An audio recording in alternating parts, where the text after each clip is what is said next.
Steve Dotto here for LearnNowBC. Let's take a look at Prezi. Prezi is a presentation creation and delivery tool, and it's really the first fresh look at delivering digital presentations in an awfully long time. Now, long we've used PowerPoint. It's the standard for business presentations. We've all spent many hours creating PowerPoint slideshows, listening to PowerPoint slideshows. Those of us in the Apple world have had a little bit more fun with an application called Keynote, which dresses up slideshows, but they are still slideshows. And for most people, the thought of a presentation piece of software was analogous to slideshow. Well, it doesn't have to be a slideshow. Prezi has broken the mold, and it's a really creative and compelling way to look at giving presentations. If you visit Prezi.com, they walk you through the process of Prezi. Now, the nice thing is it starts out for free, and in my opinion, for education, it has some outstanding applications.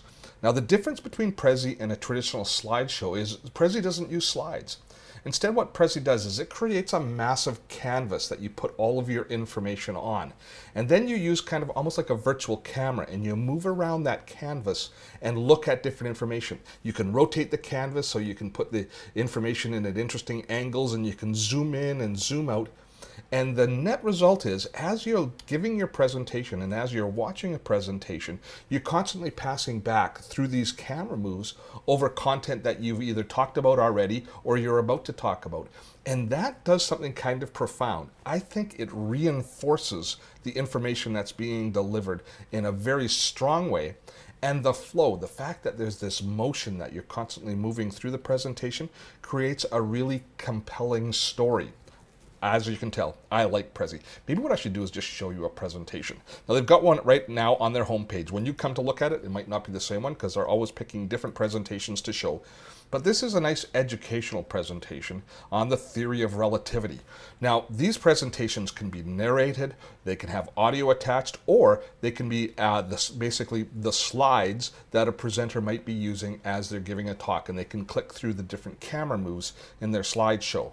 And now, Prezi presentations are stored in the cloud. It is a Web 2.0 application, so everything is stored on the cloud, so you need access to the internet in order to be able to view and deliver these presentations. For the most part, there are some changes as you move into the more advanced versions, but essentially we're delivering this from the internet. And so we can see the presentation right here, and we can start walking through it just by clicking on the forward button.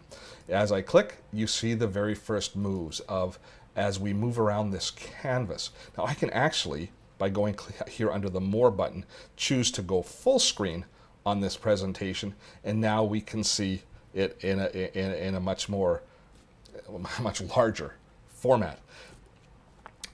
As we walk through, you see as we're moving from point to point that the authors made, and you'll start to see, yes, there, we start to see as we move back and forth, we see information that's coming and information that we've already seen. This is where that reinforcement of content comes from that I'm talking about.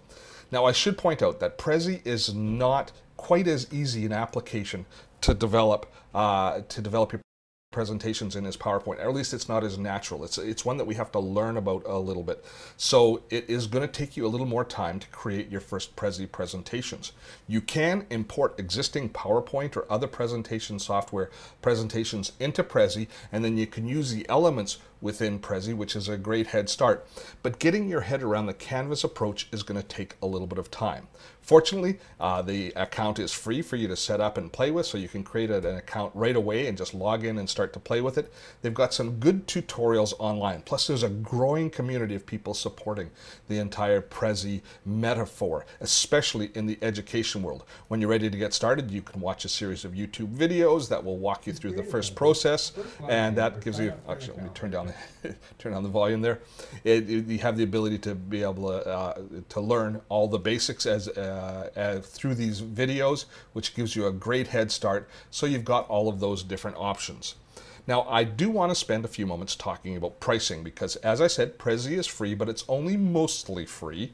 When you sign up for your first account, it costs you nothing. You get all of the core features so you can learn how to create presentations, and you get 100 megabytes of storage, but all of your presentations will have the Prezi logo attached, and they'll also all be completely public. You can't make any of them private. For $5 a month, essentially, you get a little bit more storage, you get the ability to make your presentations private, which is important for education and educators, and you can use your own logo. And then the Pro version, you get a lot more features. But here's what's important. They also have a student and teacher account available. If you have an educational email address, you can sign up, and for $0, you get essentially what you're getting for about $5 a month in the commercial version. You get 500 megabytes of storage space and the ability to make your presentation private and use your own logo, which is a phenomenal offer for educators. If you want to spend $5 a month, if you're a teacher, or you want to spend $5 a month, you get more storage, you get online support, and you also get something called the Prezi Desktop, which allows you to take your presentations offline, create them on your computer, and that's where you don't need to be connected to the internet at all times in order to use Prezi. That's good value for educators. Everybody isn't going to immediately understand how to use Prezi, and your thought process in building a presentation might not flow. It's a much more creative approach. The nice thing about creating a slideshow is it's very linear, which was ultimately how we're going to give our content and give presentation.